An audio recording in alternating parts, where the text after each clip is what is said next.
Pour cette ultime journée, le sable et la navigation furent au programme. Les concurrents ont alterné pistes rapides et dunes inédites. Côté moto, l'incertitude était grande sur la ligne d'arrivée. Honda KTM ou KTM Honda, 14 secondes seulement séparaient Gonçalves de Coma pour le titre de champion du monde ce matin. Barreda, lui, semblait filer vers la victoire finale. Mais c'était sans compter sur les aléas de cette dernière spéciale. Barreda va connaître de gros problèmes de navigation. Très vite, il perd tout espoir de première place sur le podium. Gonçalves va également jardiner en début d'étape. Lui aussi se perd. Du coup, cela profite à Marc Coma. Pendant une bonne partie de la journée, le pilote KTM en rodage ici avec sa nouvelle machine avant le Dakar a course gagnée et le titre en poche. Sauf qu'en fin de matinée, dans le dernier WED, l'Espagnol se perd à son tour et Gonçalves repasse devant. Le Portugais, qui découvre pour sa part sa Honda, en vue du Dakar, ne va plus perdre sa ligne. Il décroche le titre de champion du monde et cerise sur le gâteau, la victoire finale. Je suis très content. Tout le team a travaillé beaucoup pour cet objectif. Je dis merci à João Barreda parce que s'il n'est pas avec moi pour faire ce travail, je crois que c'est très difficile de le gagner, ce championnat. C'est un rallye fantastique, difficile, comme je dis, le premier jour, c'est incroyable le rallye, beaucoup de navigation, beaucoup de dangereux, dunes, pistes très caillouteuses. C'est fantastique, je crois que c'est amazing rallye, c'est incroyable cette rallye. 10e du dernier Dakar, vainqueur du rallye de Sertois en avril dernier, Gonçalves remporte le plus beau trophée de sa carrière devant un ténor de la discipline, Marc Coma, triple vainqueur du Dakar et lauréat ici au Maroc en 2006 et 2009.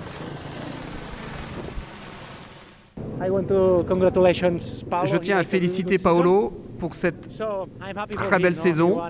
Je suis très heureux pour lui. Il gagne le titre.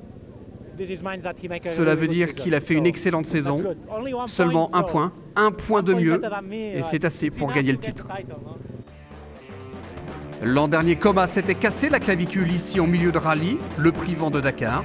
Cette année, il abordera l'épreuve confiant avec une KTM qu'il a pu dompter toute la semaine.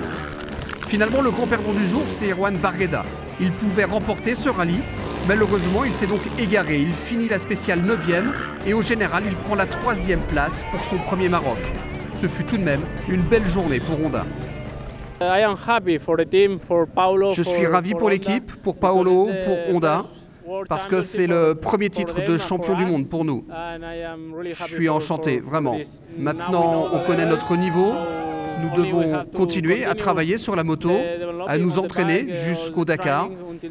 Et c'est sûr qu'on y arrivera avec un très bon niveau. Un mot du vainqueur du jour, tout de même. Il s'agit de l'Australien Ben Grabham. Au guidon de sa KTM, il s'offre sa première victoire d'étape sur ce rallye, devant le Portugais de chez Honda, Helder Rodrigues, vainqueur en 2011, et le tout jeune espoir américain champion de SX, Kurt Caselli.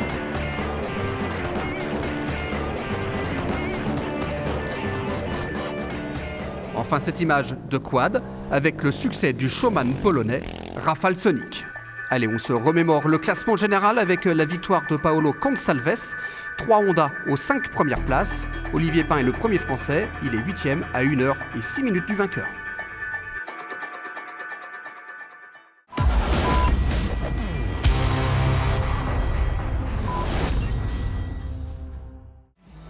Du côté des autos, après la pénalité de 33 minutes infligée hier à Terranova pour son excès de vitesse dans une zone de limitation, la course à la victoire finale était relancée entre l'Argentin du X-Red Team et le Français Patrick Siréjol. Bon, c'est bon mon petit François. Ouais, je vais donner tout ce que je peux. Ce matin, 59 secondes séparaient seulement les deux hommes. Le buggy de Siréjol est parti au lever du jour 2e, alors que Terranova s'était lancé en 8e position. Il a donc fallu attaquer chez l'Argentin et manger de la poussière pour remonter un à un les concurrents. Et dans cet exercice, Terranova excelle, il gagne l'étape et le rallye. It's a good news for the team. C'est une bonne nouvelle pour l'équipe. La voiture a incroyablement bien marché sur cette course. Bravo aux mécanos, à toute l'équipe. Nous sommes maintenant prêts pour le Dakar. On va encore s'entraîner jusqu'en décembre, mais on a vraiment une bonne voiture. On doit continuer à avoir de bonnes sensations et arriver fin prêt pour cette course. Le vainqueur du Tunisie en 2009 et 5e du dernier Dakar, Terra Nova, triomphe donc ici pour la première fois, avec finalement près de 10 minutes d'avance au général sur Patrick Siréjol. Le Français n'a rien pu faire aujourd'hui pour contrer l'Argentin.